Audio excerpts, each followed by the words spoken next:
Gusto kong maglakbay kasama ang aking mga kaibigan, pero tuwing nagpaplano sila ng biyahe, ako lang ang hindi makasama. Habang pinag-uusapan nila ang mga road trip at pakikipagsapalaran, nanatili akong tahimik dahil ang totoo ay simple, wala akong pera. Sa halip na isuko ang pangarap na yon, nagpasya akong gumawa ng hindi kapanipaniwala, gawing camper ang sarili kong pickup truck gamit ang sarili kong mga kamay. Sinimulan kong tingnan ang aking truck ng iba. Ang bakanteng kama sa likod ay biglang naging isang pagkakataon.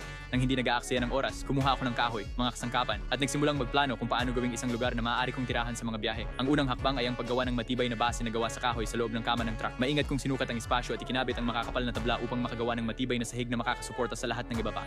Nang matapos ang base, sinimulan kong mag-install ng mga patayong kahoy na frame. Unti-unting binubuo ang struktura ng camper. Para sa karamihan ng tao, marahil ay mukha pa rin itong simpleng truck na may tambak ng kahoy sa likod. Pero para sa akin, ito ang simula ng isang mas malaking bagay. Sunod, kinabit ko ang mga panel na kahoy sa balangkas. Isinara ang mga gilid at binuo ang mga dingding. Unti-unti, ang bukas na likod ng truck ay nagsimulang maging maliit na kabin. Pagkatapos noon, sinimulan kong gawin ang bubong. Itinaas ang mga kahoy na biga at maingat na ikinabit ang mga ito upang protektahan ang loob mula sa ulan at hangin. Nakakapagod na trabaho ito, pero sa bawat tabla na ikinakabit ko, mas nagmumukhang tunay na camper ang truck kaysa sa karaniwang sasakyan. At sa unang pagkakataon, alam ko na ang isang bagay, sa susunod na magplano ng biyahe ang mga kaibigan ko, hindi na ako ang maiiwan.